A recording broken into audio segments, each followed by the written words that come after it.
Welcome to XYPN Radio, where your host Alan Moore brings you into a community of fee-only financial planners who want to profitably and successfully serve Gen X and Gen Y clients. If you're ready to get the knowledge you need from leaders in your field, learn from forward-thinking advisors, and take action on your own goals, XYPN Radio is the show for you. Here's your host. Hello and welcome to this episode of XYPN Radio. I am your host, Alan Moore, and today it is my pleasure to bring Daniel Wrenne back to the show. We had Daniel on for the first time a year ago, back in episode 14, so I wanted to bring him back to get an update on how things are going. The short answer is he's absolutely killing it. Daniel is an excellent example of building a firm around a niche and really sticking to it. Over the last year, he has become increasingly focused on his niche of resident physicians, and thanks to a recent presentation at the XYPN 16 conference on that topic, he shares data on this episode about the differences between his niche and his non-niche client base, such as retention rates, revenue per client, and quantifiable value that he delivers to his clients. I'm not sure I've ever heard a planner share this level of data concerning a niche, but it makes for a quantified back push for having a niche. Additionally, Daniel talks about how he's starting to scale his firm by hiring a new associate advisor, how his service model is supporting his growth, and how he's developing processes to allow for that growth to continue. As always, you can find any of the additional resources that we mentioned during the episode at xyplanningnetwork.com/70. In addition to the typical resources, you'll find a link to our recently launched book, co-authored by Kitsis and myself, titled The Monthly Retainer Model: What It Is, Why It Works, and How to Implement It in Your Firm. FICOM Partners is an integrated communications firm working exclusively in the financial service industry. Their clients are technology providers, RIAs, and financial advisors just like you. Now, FICOM understands that integrated communications sounds about as exciting as running the switchboard at Sterling, Cooper, Draper, Price, but it's actually pretty cool. They've built their business on three fundamental elements of connecting with people: creative, marketing, and PR. And that connection, that opportunity to tell your unique, this is who I am, this is why I'm passionate about what I do, and this is how I can help you story is what FICOM cares about above all.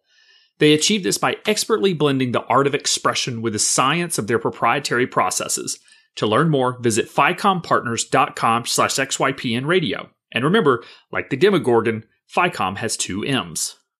Also, be sure to go to xyplanningnetwork.com/VIP to join our private group just for XYPN radio listeners. You can interact with other listeners, ask guest questions, and more.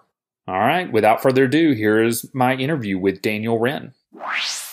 Hey, Daniel, welcome back to the show, man. Thanks so much for being on. Sure, yeah. Thanks for having me. So this is an interview that Kitsis actually told me. He was like, he talked to you at XYPN 16. It was like, Alan, you have to have Daniel back on the show. So for anyone that hasn't gone all the way back in the archives, it feels like a year ago, we had Daniel on in episode 14. So you can go to xyplanningnetwork.com/14 and hear Daniel's career story, which we won't rehash, but we'll revisit a couple things there. But Kitsis, based on y'all's conversation, was just so excited and amped about some of the work you've been doing over the last 12 months, which I am almost completely oblivious to. So it'll be kind of fun to dig into it and see. But he rarely gets that excited. So I knew it was something we had to do when he told me it was a must-have. Yeah, I'm impressed that I got him excited. Well, we're going to find out why, and we'll see how it goes. Hopefully it's not a letdown. I don't know. Rarely do we have letdowns. So kind of taking a step back a year ago, let's just, if you can even remember, I know it's like a year feels like 10 years sometimes when you're a business owner. Let's just talk about where your business was at and kind of just give a quick recap so folks don't have to listen to a whole hour-long episode to know who you are.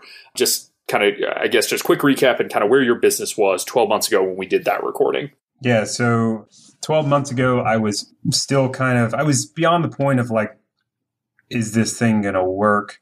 It was more of, I knew it was going to work, but I was not really, I was still in between of like making a reasonable living and, where are we going to go next? Kind of those type of questions. It wasn't about failure. It was more about what's next. I still could take on quite a few more clients. I was thinking, do I hire somebody? What do I do? What's the next phase? So I was kind of in that in-between point in my business. So your backstory was that you were at Northwestern Mutual and ended up breaking away and had some clients that you brought over with you. And if I remember right, you spent something like 6 or 8 months just writing plans for all of these clients that came over with you and just trying to get caught up with your existing business. And I think we caught you maybe 6 months after that, where it was kind of things were finally settling down, settling in. And now it was like, all right, I'm not going to go out of business. Like failure is not on the horizon, right? But what do I do? How am I going to grow this business? Right. I was just starting to take on or put more of a focus on getting new clients and was beyond that whole craziness of transitioning, I guess, last year. So I think the point that you were at a year ago is one that many XYPN members are approaching. Once you get about, a year and a half, 2 years in, I think that's when you finally kind of get to the, okay, this might actually work phase. And I know for myself, I've hit this, I hit this with XYPN as well, where you just like, one day you realize, okay, this thing's not just going to completely tank, right? Like it's working. I'm on the right path. I made the right move. But now what do I want to be when I grow up? Because when you first start a business, all you can think of is like, okay, how do I eat? Like I need enough money to eat and pay the bills and keep the roof over my head. And when that pressure is gone, you realize that many of us never made a plan for what happens when this thing actually works. Mm-hmm. And that's just, I guess, a reality of being an entrepreneur. So you had your client base, things kind of felt good, but you were on your own a year ago, or maybe you had an assistant, I believe. Yeah. Jen, who works full-time with me, she's worked with me for like 8 years or something like that. Oh, wow. Okay. So she came over with you from Northwestern Mutual. Uh-huh. So she is more of a, paraplanner / everything else. She's about to get her CFP, so she would be offended to hear that she's an assistant. Okay. Sorry. My bad, Jen. The paraplanner, which, that's certainly a different role from. I'm like, you can call yourself whatever. Put whatever you want on your business card. That's actually like really overwhelming to be told, like, hey, just, come up with your own titles and career plan, career path. I'm like, director? Can I get paid as a director if I make myself one? CEO, yeah, whatever. So what has kind of been, I guess, what does the 12 months look like for you? So you said, okay, well, I want to start bringing on more clients. How did you actually go about doing that? I have this like trickle of still my old Northwestern clients that seem to come in every month because I had 500 clients there. So there was not all of them really were great clients, but so I have this kind of regular flow of those people that reach out. Usually they're reaching out to us. But aside from that, like my proactive efforts were more just focused on inbound marketing and getting the blog. Like I write every single week and tailored my posts to this niche that we work in. And that really hasn't driven direct clients, but it's helped with SEO. And we get a lot of clients over through Google. And then I've advertised in some blogs, niche focus, and we get a fair amount of clients through that. And then I do some speaking to the niche which is young physicians. And that's kind of another flow or a regular flow of new clients. So basically I just kind of turned all that stuff back on. And I wouldn't say I was full steam because I'm kind of like 80% capacity. So that's a whole nother conversation, but I definitely turned a lot of that back on, which started the flow of new clients coming pretty consistently. I love it. So these are what people call, good problems to have, but problems nonetheless. So I think for anyone listening, we're going to talk about a lot of problems that when you're not in it, don't feel like problems like, oh, wow, I'm about to hit capacity. Like, most of us are like, oh, I can't wait till I'm there. But if you don't have a plan for when you get there, that's when you run into major problems. And so some things that you're kind of addressing as you go. So I guess it's actually fair to take a step back because you use the word niche. I always like it when guests use the word before I do. So people don't have to drink as much when I say it. But we just had XYPN 16. We just wrapped up and, we had a lot of conversations around niche marketing. And I'll be honest, I heard from a lot of folks that said, this niche thing sounds cool, makes sense, but no way am I going to do it. I mean, I literally had people that would say, like, there's no way I'm going to turn away business. Mm-hmm. So, and others will say, like, you know what, I don't think niche marketing works. I don't think it's an effective growth strategy. I think you just work with whoever comes in the door. So I guess for listeners' benefit, and again, they can kind of go back and hear some of this in episode 14, but what is your niche market currently, and has that evolved at all over the last year or 2 years that you've been running your business? So my niche is younger physicians, and I wouldn't say, I guess it has evolved over the past year. I put a much greater focus on it. So I'm pushing more towards it and trying to increase I'm almost to the point where I'm like, I'm not taking anybody outside that. Oh, wow. Which is where I would like to be. So why young doctors? What was the push to get into that focus instead of something else? It actually happened just because I was in a sales role and selling disability, and that was one of my focus areas. And it happened to be that physicians tend to need disability in an early age. So I got to work with a lot of them there, and I enjoyed working with them. I think I have kind of a lot of my family is engineers, and I'm not like a total engineering mind, but I'm a little bit more analytical. And I think physicians, personality-wise, tend to be like that as well. They're not quite to the level of engineers, but they definitely are more analytical personality-wise. So that combined with the fact that I was able to work with them early in my career, and I just kind of liked working with them. It felt natural. So it was just an easy choice when I started to think about the whole building a niche thing. So you have a defined niche. Is your service model designed in a way that focuses on the niche, or are you just kind of running a more generic service model? I guess, how are you catering your services to young physicians? Yeah, so I would say it's catered to it, and it's becoming even more that way. So, for instance, we have like a student loan, kind of like an entry-level service that we'll do it's mainly for residents because they typically have big student loans, and that's typically top of their list. And so we'll do like an entry level, kind of like a one time, if they want it to be like $500, we'll do your student loan analysis type deal with them service. On top of that, like we have like 3 tiers. There's that student loan kind of one time deal. And then the second tier is like, I would call it like your do it yourself physician. And so that's like a lower, we're not as proactive. It's just more of a once a year, not one time, but once a year check in, and then we're on call in between the check-ins.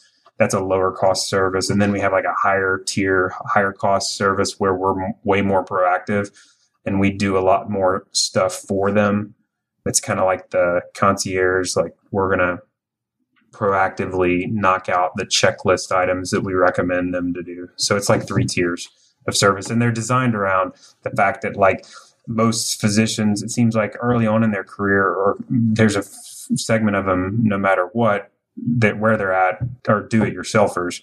And then on the other spectrum, it seems like a lot of them end up just getting to the point where they're just like, I want you to do everything. So it seems like we have people either in one of those camps. They're like, I'm going to do everything. I just want your advice.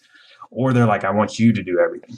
And so I felt like I had to have 2 different tiers for those different people. No, that makes perfect sense. Have you had anybody shift from kind of the DIY tier to the all in, or are you noticing that your younger doctors tend to be in that kind of the do it yourself camp, and then your older doctors are in the I want you to help me with everything camp, or any similarities of those groups? Yeah, the younger ones are pretty much always in the do it yourself deal. And I have had the only people, I didn't start out doing that. So I have had people transition, and that's, no, it wasn't as hard of a conversation as I thought. It was more like they weren't getting it done. I mean, it's like, it's really easy for them to see that, hey, these things are not getting done, and I can actually help you with that if you want my help. Or it's like, you make $400 an hour. Come on. Like, how many hours does it take you to refinance your mortgage? And why not just get us to do most of it for you, and we're faster at it. And so usually it's in the times where we've had them transition it's been easier than I expected. But yeah, it's on the front end, you think it's going to be hard because it's like asking for more money. But you're not focusing on just the money. You're focusing on the value add, which is, hey, you're spinning your wheels. You're spending either too many hours or you're not getting things done. So therefore, here's how I can help. We are cheaper than you are, which it's nice. I mean, to be frank, it's nice to be in a niche where you can point to just how much cheaper your time is than theirs. And again, that you're much more efficient and faster at it. So it just overall makes sense. I was just going to say, yeah, that's the gist of it. Is back to your question, is that we have had the older physicians, or as they progress in their career, they've kind of tended to be more likely to shift to the more full service or I don't know what the right word is, concierge type setup. Yeah, and I love the one-time student loan analysis, and that's something that we have talked on this show about quite a few times, as just something that makes sense, right? Like a resident, even if they can't afford it, I don't know what resident doctors makes, maybe $40,000, $50,000, like they're not making a whole lot of money while they're in residency. They've got all these student loans. And whether they can afford to pay you $50 or $100 a month or not, they're probably not going to do it. But you still want to be able to help them. You still want to be able to get your foot in the door. And the way to do that is the biggest pain point they have, which seems to be around, the student loans. And I mean, you probably are working with doctors with, up to $500,000 in debt. That's a huge pain point for them. Whether they can afford to pay it off over 10 years or not, it's still got to be a stressor. So I love that. Yeah. What are you doing specifically around student loans? Like, do you have software that you use? Like, what is your deliverable and I guess kind of an overall process that you use to help them analyze their student loans? Yeah. So just kind of a side note on that, it's been harder than I had anticipated to take on or focus on that as a service, partly because I've been so busy. And so my goal is that Chase, who's working with me now, can put a much greater focus on that for his clientele growth or whatever. Oh, interesting. Okay. The problem is, I have enough people coming. And so if I have enough that are full willing to pay in the niche, taking on a $500 student loan analysis, because those require, in a lot of cases, they end up requiring way more work than it's worth. So you can only... Than your time is worth. Well, yeah. And so, I mean, I still will take them on, but I'm just unable to be I'm not very proactive with them. So it's not been, we've just taken the ones that are reaching out to us. So anyway, that'll change because we'll be able to have Chase work on that. But anyway, yeah, I don't know that there is software. If you know of any, I'd love to hear about it. But I was hoping you had one. No, we have a really awesome spreadsheet that we've used or kind of taken from someone else and have manipulated it a little bit and made it our own that allows us to project forward. The problem with the stuff that's out there now, it just shows you how it works today. And it's very difficult to project forward. So we have a spreadsheet that we've used. It's not great, but it's definitely nice. And outside of that, we just go old school. It's just, we got to, use spreadsheets and crunch the numbers and take taxes in consideration. And then we put together it's basically like a financial plan that's like 5 pages with a focus on their student loans. This is the deliverable. Fair enough. I love it. So like, here's exactly what you need to do with your student loans. It's like, you need to change to repayee and you need to max out your pre-tax instead of your post-tax so that you can lower your AGI so that you can lower or increase your forgiveness. And then you need to 5 different things. That is awesome. And I'm really excited about this. The reason I'm excited is because this one-time service provides a couple of different things. One, and I'd be interested to know if you've had this happen, but I mean, one, you're working, if you were able to provide 5, 10, 20 of these, like suddenly you have 20 people out there preaching the good message about Daniel Wrenne and that you should go work with Daniel Wrenne because he specializes in working with doctors. Like, have you seen any referrals from folks that have gone through your one-time service yet? Or has it just not been around long enough to see that benefit? A lot of them have transitioned into financial planning clients. Oh, really? So you're already seeing folks move into ongoing service? They pretty much all do, well, I guess I've had a handful that don't, but it's like you go through the student loan analysis, it's like 80 million like planning related questions pop up. And it's like, that's the hard part, is limiting it. And I'm not good at that. Like if they're like, what should I do on my life insurance? I'm like, all right, well, let's talk about that. But I don't know that I've had a student loan analysis client refer another student loan analysis person yet. But part of it is we're not putting a big focus, or we're not being proactive about it. I think if we're proactive about it, I know if we were proactive about it, we could get a lot, because I have a lot of good relationships with the medical school and younger doctor groups here. All right. So I'm amazed. That was going to be my next question that I assumed the answer was not yet, just because you haven't been doing it for that long. So it's amazing to see that the one-time service is already funneling people in, which is kind of what you're getting paid to prospect. right? Like somebody comes in, they go, that big service, not really for me. I don't need all that help yet, because they don't really understand what it is. And so here it is, okay, pay me $500 and we'll focus on your pain point, which you're coming in with. You know you need help there. And by the time you solve that, you've shown them the other 80 million financial planning topics that come up. And they're realizing they want to come on for a more intensive service. Now, I will say that the way you're structuring it, I think works a lot better than there are other ways to do it where we have some members that call it a quick start session. And it's kind of one or two topics that are stressing you out, which I think is fine. I think it's effective. And they bring people in, but this is so much more targeted and it's so much more focused on your niche that allows you to be really clear about this is exactly what we do. Here's the process we go through every single time. And here's the deliverable. You can actually build structure around it, because at $500, you can't be spending 10, 20 hours on this, right? It's got to be a little more efficient than that. Yeah. We've definitely stopped taking non-niche clients for that service, because we had a lot of random people when they I guess heard about it or saw online or whatever, that wanted the student loan advice only, and we don't take non-niche clients for that. Okay. So it just wasn't a good fit. Well, it's kind of a loss as it is, from a cost benefit standpoint, it's definitely not profitable, but I'm trying to avoid non-niche clients as it is. And I decided, if anything, I'm going to not do it for that, because that's kind of like where they enter into our business typically. No, that makes perfect sense. The other thing that's really exciting to me is when I talk to most business owners and they are in this process of thinking like, okay, I think I'm ready to hire. How am I going to pay them? Right? Because that first hire, that first full-time hire, that second full-time hire, it is really hard. People have heard me tell the story that when we hired Maddie to be our director of getting shit done at XY Planning Network, we hired her like a month in. We literally spent 100% of our revenue on Maddie, because that's what it takes when you're a small business owner is you end up, I know people that have gone and taken out loans to hire their first employee because they don't necessarily see whether they're going to get it or not. You don't necessarily see the ROI, if I hire this person, I have X number of hours, I make X number of dollars therefore. But in the case with something like this, you can actually hire a paraplanner, turn this service over to them, ramp up marketing and outreach a little bit with it. And if it covers their entire salary, maybe not, but it's at least going to put a heck of a dent in it.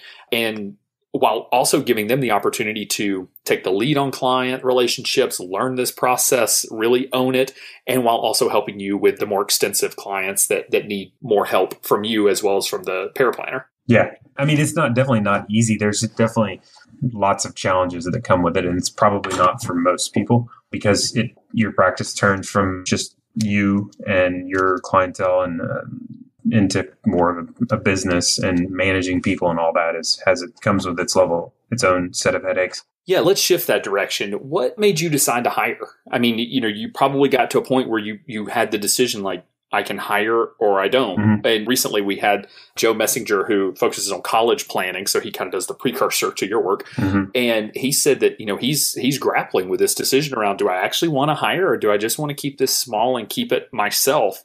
So I guess, did you really face that question? And if so, how did you make a decision on that? Yeah. So like when I was writing up I actually wrote a business plan when I started the business. I don't know if, I think a lot of people actually don't do that. Do you recommend it? Definitely. I took a lot of time. Mine was a little intense. Like mine was probably a little too much, but like I get really into the planning phase and love really just digging into it. So, but definitely everybody should have a business plan for sure. But going through that, one of the things I set out to do or put on the mid-range goals was to build to like a regional firm for young physicians. And so I knew in order to do that, you have to grow and have multiple advisors and even in different locations.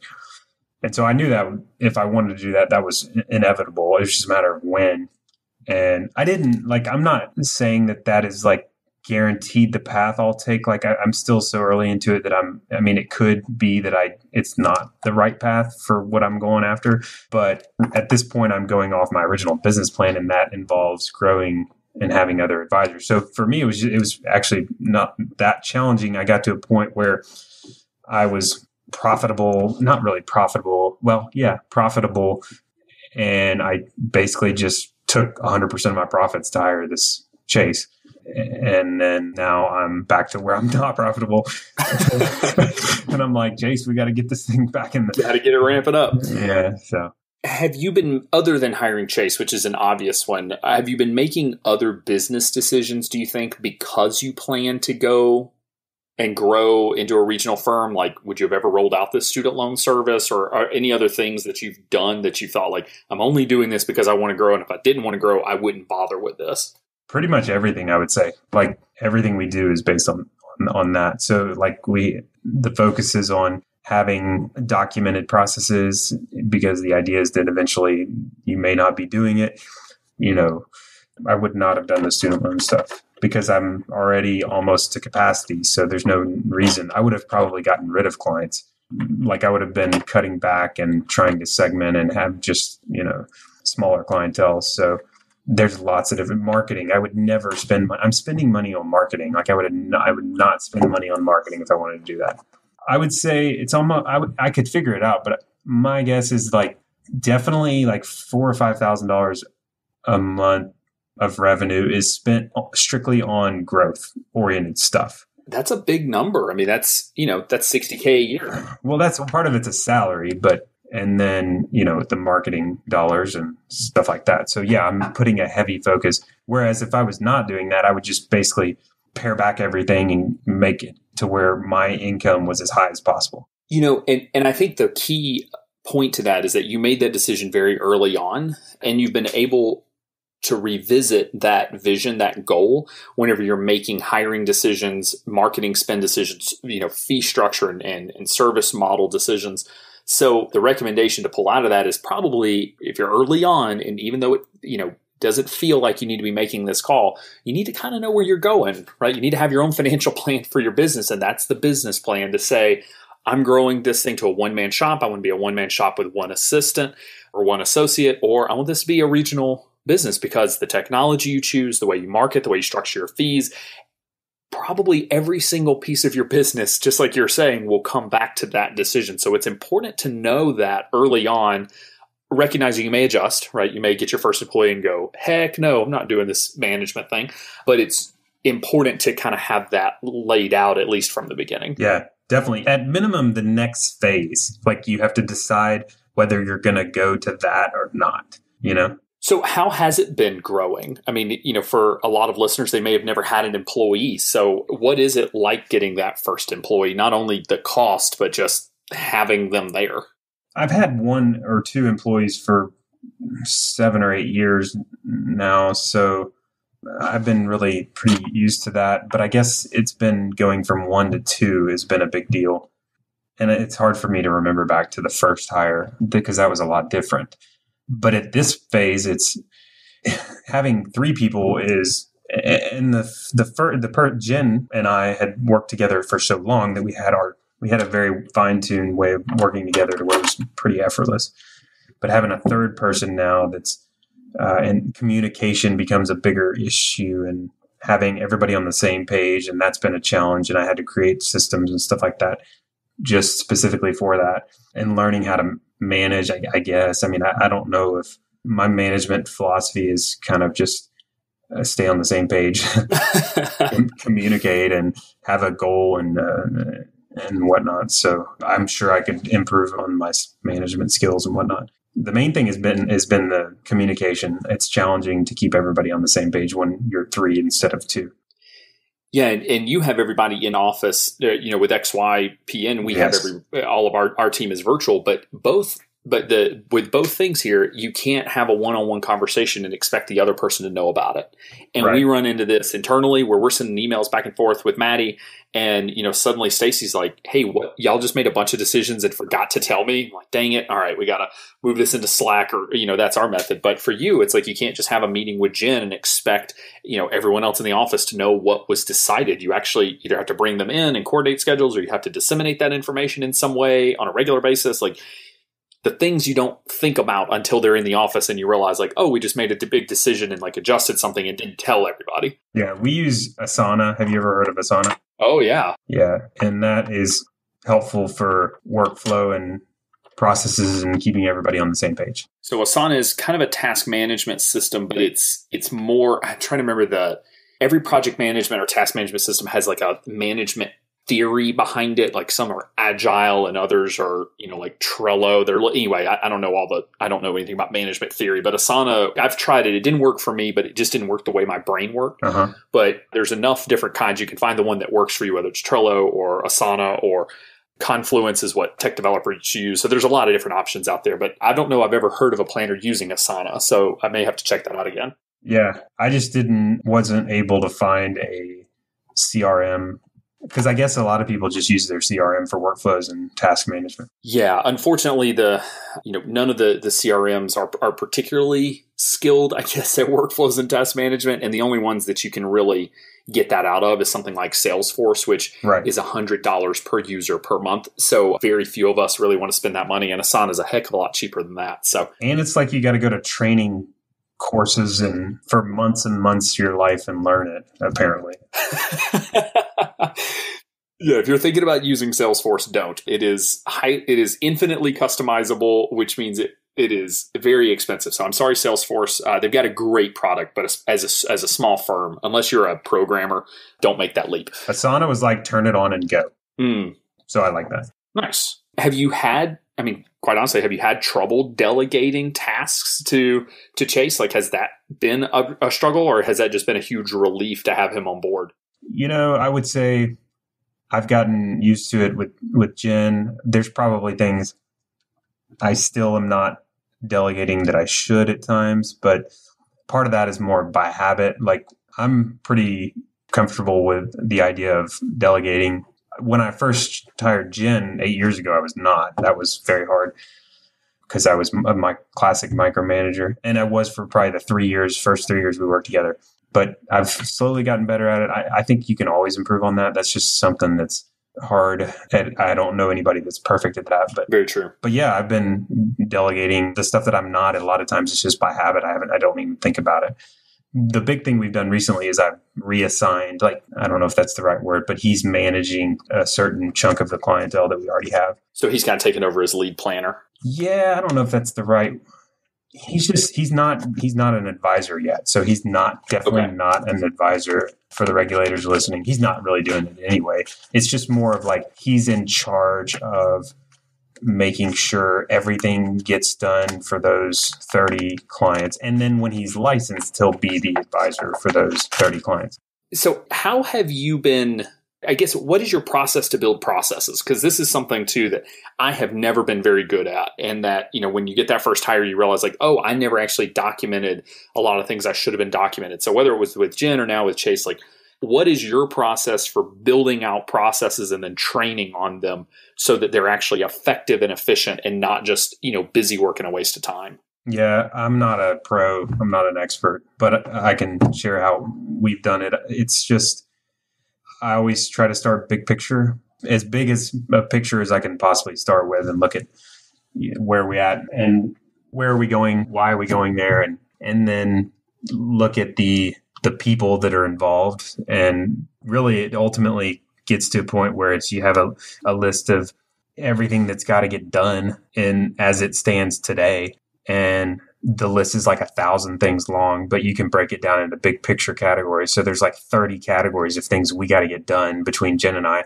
So I'm as this third person comes in, figuring out what his role is in all that in the beginning and having that all laid out before he even starts. So it's okay, Chase is going to be responsible for these 7 things, and we're going to use Asana to communicate, and we're going to use Google Sheets to put processes together if they need to be created, or share existing processes with him that have already been created.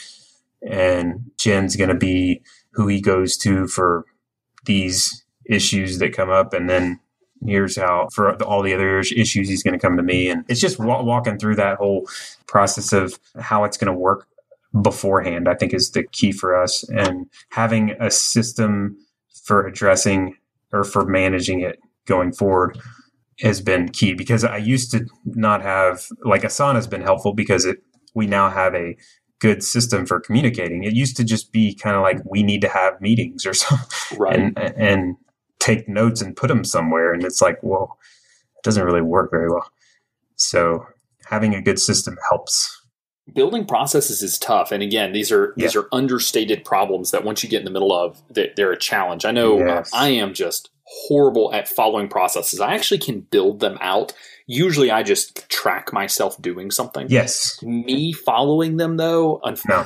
This is where you have to know yourself as a manager. And honestly, before we've ever hired anybody, I just tell them, like, look, I'm not a micromanager. I will not get in your business, and I will not do any of the things that I tell you have to do, like follow a process. And I'm sorry. Like, it's just, I am just terrible at it, but we need these, and here's why. And fortunately, our team is very forgiving on these things. When we hired a COO, I think he wants to shoot me regularly for, like, he's just like, fill out the damn expense report, Alan. Like, it's not hard. It's like, I don't want to. But it's the things that as you're growing, you have to start doing. And I think that's the mental shift from being a solo where you really can do whatever you want, or even with an associate, like y'all just, you build a rapport, you kind of throw things back and forth, you just go wherever. But as you grow to 3 and then 5 and 10 employees, there's no room for not having this stuff documented and following it. Because if you don't, I mean, 1, you've got to deal with regulators, right? Regulators come in, they've got to see your systems and processes and all that. But 2, things will fall through the cracks. A client calls in and no one calls them back because we didn't have a process for that. You know, we never emailed our clients to remind them of their quarterly meeting because we don't have a process for that. And you just have to, my experience has been, build the process, go through it a couple times, you'll make edits, and processes are living, breathing document.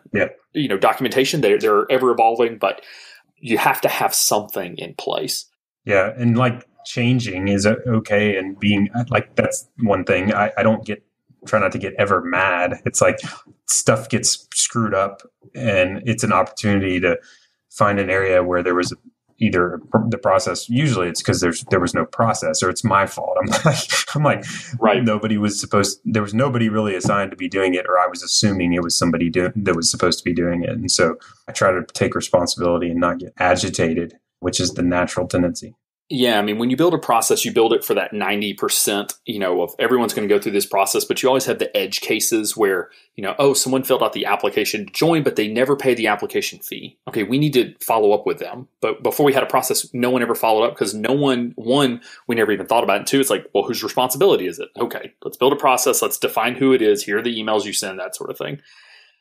So I'm curious with Chase, how did you find him? So for anybody that's out there that's like, all right, I'm at this place where, you know, it's about time to start bringing on an advisor that I trust, that I can hand off some client relationships to, and that sort of thing. Like, where do they go to look? I guess, where did you look and find Chase? Yeah, I had the benefit of being in the industry for a while. So I just talked to all the people I knew in the industry. I wanted to focus on a younger person, like that wasn't as experienced, but that had a little bit of experience. Like the perfect hire was going to be somebody that has some experience, but not a ton, and that agreed with the philosophy of heavy focus on client first and fiduciary and fee only and all that stuff. And so he worked with me at Northwestern and had left after 2 years. He worked there 2 years. He was studying for his CFA, and I had heard that he was doing that, and he was just kind of in between, not sure what he was wanting to do. And I was like, that's perfect. And I already knew that we agreed on our philosophy about how it works. So that was helpful. So kind of personal network or professional network, I guess, but, you know, kind of staying in touch. And I talked to like 20 different other people. I wanted to do my due diligence. I narrowed it down to 2 or 3 people and made them do all these crazy tests. And it was fun. And then you act like you're interpreting something. You're like, well, here's their Colby exam. Yeah. Like, let me look at your 4 numbers and make a decision based on these arbitrary things that I don't actually have any experience analyzing. Yeah. I mean, like I made him do like the first phases of creating a financial plan on a hypothetical client. Oh, and nice. That was really helpful because like Chase, we do this cash flow projection, and I basically didn't give him enough information on purpose just to see what they would do. And he like backed into stuff and figured things out and did the projection. Actually, the others didn't even give it an effort. I'm like, you guys toast. So he did a great job with limited or not enough information. He was able to figure it out. Which, welcome to our world, right? Like in CFP school, they always give you all the information and there's always enough money to do everything the client wants. And how many of those clients have we ever actually had walk into our office? So far, I'm at none. Yeah. So one thing I want to circle back to is that you gave, talking about niche marketing and your shift towards having a niche and that sort of thing. Mm-hmm. And I know there are listeners out there that say like, oh, well, when I'm in Daniel's position, I too will focus on a niche. But right now I'm too early and I'm not going to do that. Yeah. So you gave a presentation, XYPN 16, around niche marketing and kind of your focus there and how you structured your service. And one of the things you told me was that you had actually pulled some data points around your niche. So can you share some of those with listeners just in terms of how you, I guess, determined the success of niche marketing and where your focus is and that sort of thing? Yeah. So it was surprising even to me, and I am all on board with the niche thing. So I separated out my clientele to niche clients and non-niche clients. And some of the different things I looked at, retention was one of the surprising things. So my retention with my niche clients is like just over 7% higher than non-niche clients. So I looked at just the 23 months or whatever I've been in business. And over that time period, it was around 7.5% higher for niche clients. And I'd say I expect that to get even bigger as far as the deviation as we get better at it. But so retention is higher with niche clients. Revenue per client was higher, like $600 per year per client with niche clients versus non-niche clients, which that was a little surprising too, because I have a lot of the non-niche clients, or a handful of them I have, are just well-off individuals but either way, our niche numbers are higher per client. Time spent, I was not able to, this is impossible to get exact, but I do know from looking at examples that we tend to spend less time on niche clients just because we have good systems. Like just an example, like Jen and I were meeting about a client that was pretty far out of our niche, and it's just kind of a family type contact. But anyway, we're just spinning our wheels, and they don't have that big issues. It's just in Money Guide Pro, I'm like, how do we get it to work for that thing? And we just don't do it all the time. And we met for 2 hours on this client because we always meet before she does the plan and talk about whatever. And that meeting normally should be like 30 minutes, and it took 2 hours. And that's a good indicator of the total work we're going to put in on the person. And we tend to spend more time on people the further they are away from our niche, and not for additional compensation. Right. Well, and even less compensation, you said, per client. So here we are looking at less compensation and more time. And less retention. I mean, and then the big kicker was, like, I don't do it for every single time, but I try to track as much as I can the quantifiable value that we add for clients. And I looked through that when I was putting together the talk, and it was especially the bigger dollar things. Like, we're pretty much all niche clients. Like, and if you looked at it collectively, it's like blatantly higher for niche clients than non-niche clients. The non-niche clients, it's just like we do the traditional financial planning. Like, we got you to do a Roth IRA when you were putting it into a taxable account or whatever, or we found and do an HSA and it's tax sheltered and blah, blah, blah. But with the niche clients, there's all these other more niche specific things that tend to be even more valuable. Because you're an expert in those clients, so you know how to actually help them in those areas, even more so than a generic, a non-niche client, more general case walks in. Yeah. So they're a higher value per client is what I was observing. And in my experience, it seemed that we're giving more value per client by much more of a bigger spread than what we're charging.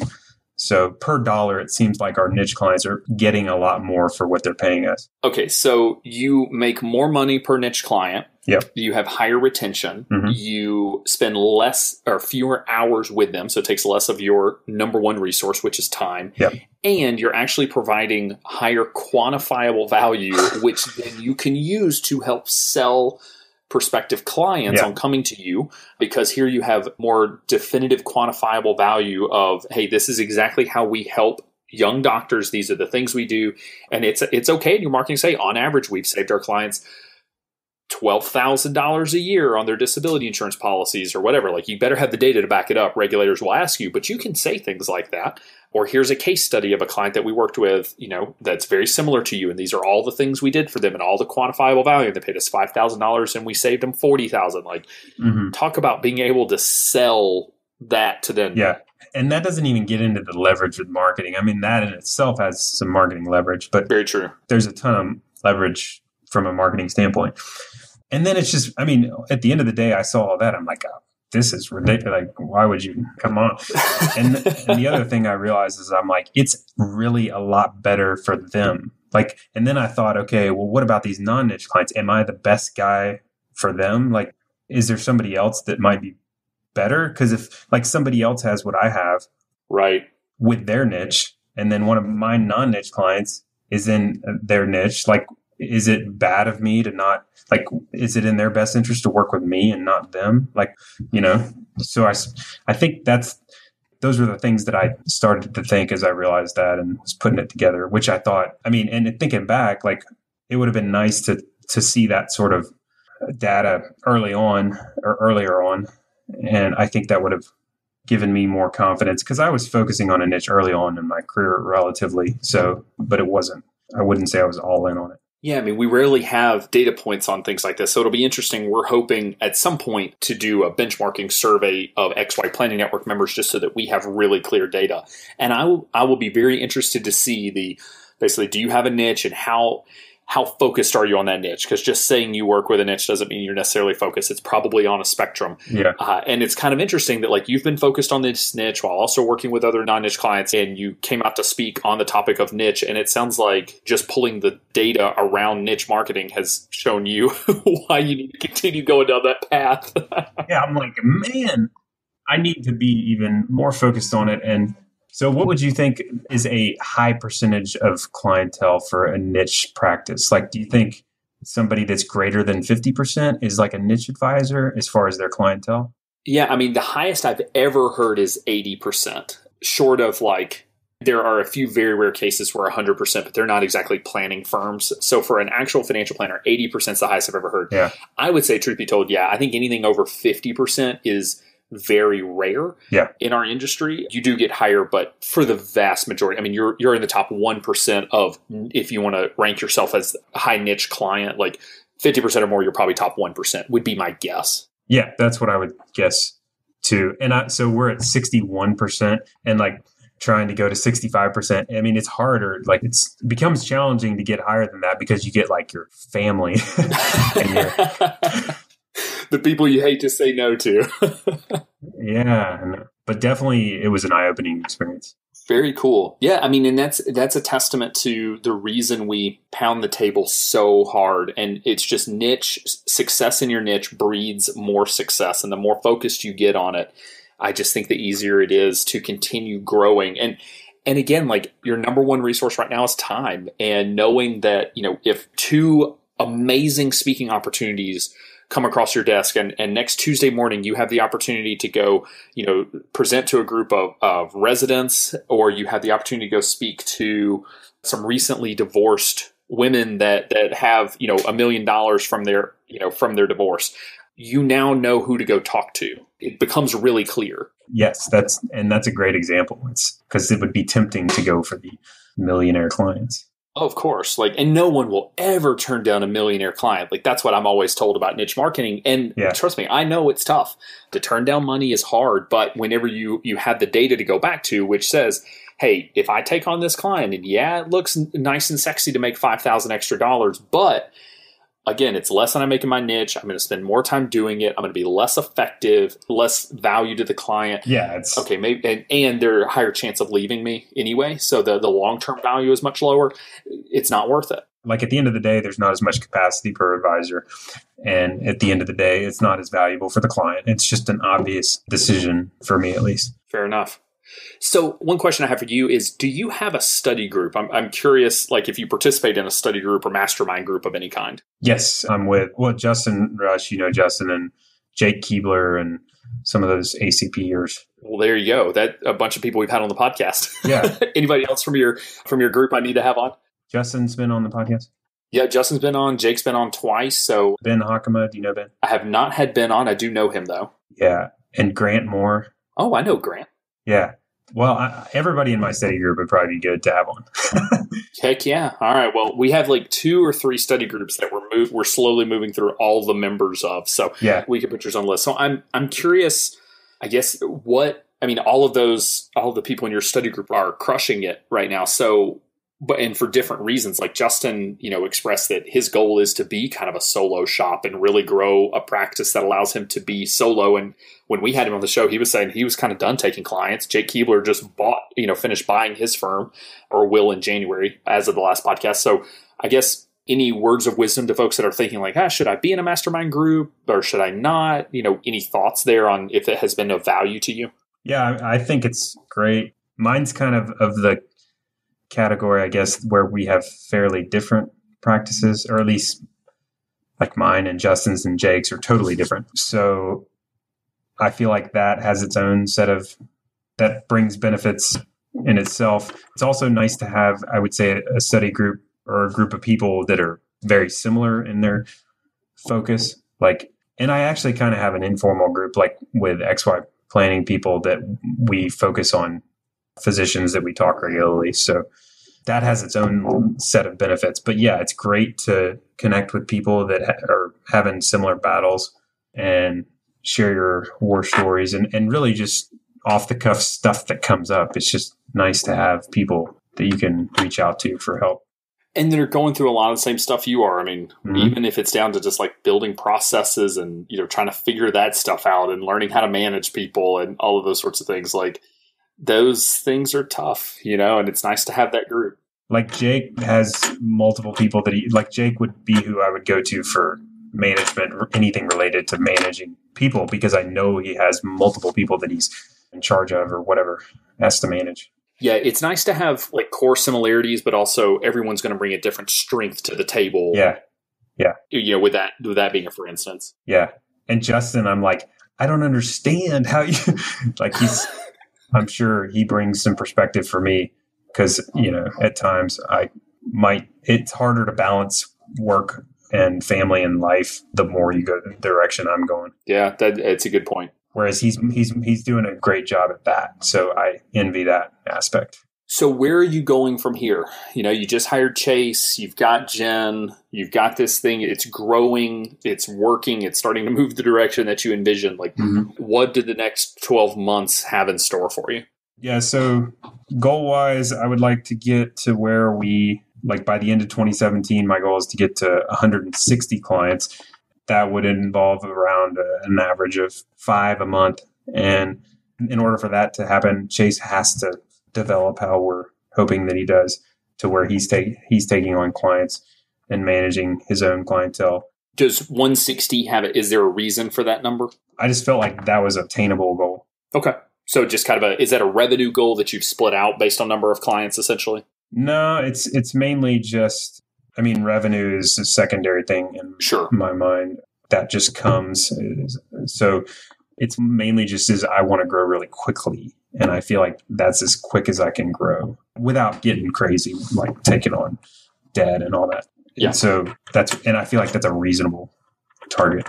Yeah, too much growth can be really hard, actually. And it's not something, I'm not sure a lot of advisory firms are dealing with it, but I do think there are a lot of folks that are in your position that are in this kind of 1 to 2 office shop, and suddenly that snowball starts rolling, and you do realize that too much growth is very expensive because you have to hire people to deal with it.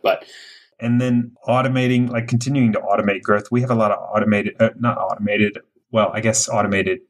might be the word, is regular referrals that are unsolicited. That's a big focus, is increasing the number of those, which that makes marketing so much easier. Inbound marketing, I guess, is the way you do that. And then the last thing is to get to where we're at 65% niche. So go from 61 to 65%. Well, and I have to say, if you only bring on niche clients at this point going forward, or at least for the most part, I feel like 65% will be certainly doable. Oh, yeah. It will be. I think we have to do 80% new clients to get to 65. To hang at 65? All right. Yeah. Makes sense. So that's what we're going for. And then I guess by the end of that period of time, I'll have to hire advisor number 2. We'll have another advisor on the team. Yes. Well, then it sounds like we'll have to have you back on in 12 months or at the end of 2017, we'll be able to revisit said goals. So you've now... I'll be like, I didn't know what I was talking about then. That's crazy. You'll either be at 200 clients and you'll have 3 advisors, or, you get that, 130 mark and thinking like, all right, well, it was aggressive. I'm going to be like Justin or Solo. I give up on this. Chase decided to go do his own thing, so I'm just going to hang by myself now. Yeah. I think as a manager, we all have that feeling sometimes like, God, I wish I had just stayed solo. But if we went back there, we'd wish we had the awesome people around us. So yes, it's just part of it. So I guess for the benefit of anyone who is kind of in that position that you were in a year ago, and that, looking at, do I scale? How do I grow? That sort of thing. Is there one piece of advice, kind of one thing you wish you had known then that you know now that you would go back and tell yourself if you could? Yeah, let's see. I'm sure I can come up with something, but there's a million things. But I think sticking to what works and sticking to your values, that's a big thing. Like, all the distractions have kind of taken a toll on me at times. Kind of the chasing the shiny object issue that entrepreneurs deal with. Yeah, there's a million things that have distracted me, and I've kind of deviated from the stuff that's most important. And it's hard to identify when it's happening. But I guess the biggest thing is if you can have clear or very clear understanding of where you're going and what your values are, you're inevitably going to run into those either way. But having that clarity will help you to identify when you're spinning your wheels. And so I think if I was to tell myself anything, it would be just to keep the focus, keep focusing on what works. You don't need to keep trying new things. Like, you don't need to test a new software. Like, come on, just focus on what you got. It's working good enough, and focus on what's most important. And success breeds opportunity. And the more successful you are, the more, advisor conferences you can go to and speak at, and, the advisors that are going to call you, and opportunities that you have to do a lot of different things. So just being really clear again on that vision and kind of that business plan to know when to say yes, but most importantly, when to say no. And that goes back to the niche. I can't help it to bring it back up, but that's clearly working, and making that a greater focus is a big deal. I mean, the non-niche is kind of like the shiny object. Yeah, that's a fair point. Cool, man. Well, it sounds like it has been an awesome year. Best of luck with the next 12, 18 months until we hear from you again. But keep up the awesome work, and thanks so much for taking the time to be on today. Yeah, I appreciate you having me. As you could probably tell, talking to Daniel got me fired up, because yet again, he's just a shining example of what we hammer over and over on this podcast. He has a clearly defined niche. He's using a fee structure custom built for his target market, and now he's going to be able to scale up and continue to grow his practice. Additionally, he's leveraging processes and business management skills to ensure he's got a solid foundation in place. Honestly, can you say what your revenue per client, retention rates, or hours spent per client are? Few planners can, but it shows his skill in running a real business. I hope this is a learning opportunity for listeners out there, just on the importance of laying the proper foundation so you can build a business that supports your great life. FICOM would like to state for the record that Demogorgon, unlike their name, has in fact only one M. They did this to illustrate an important aspect of their business, an understanding of compliance in a regulated industry, and never ever wanting to issue a correction to the media. Unlike most communication firms, FICOM understands the challenges you face connecting with people in this industry. And if time is money, and we know it is, the time you don't have to spend educating vendors on what you do and what you can and cannot say is time that can be spent doing something awesome. Because how you build your identity, how you are positioned on the web, and how you showcase your expertise in the media must be precisely crafted. FICOM develops winning communication strategies through a balanced approach that fuels growth, adds value, and sets their clients apart. So, visit ficompartners.com/XYPN radio and let's do something awesome.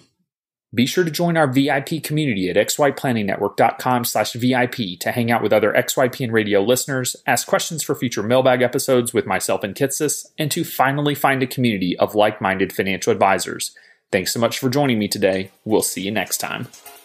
You're not alone, and you're not crazy. It's scary starting, building, and growing your own financial planning firm. And that's why we put together a free private community just for you, the Cutting Edge Financial Planner. Go to xyplanningnetwork.com/VIP or text XYPN Radio to 33344 and join a network of thousands ready to change the lives of Gen X and Gen Y clients.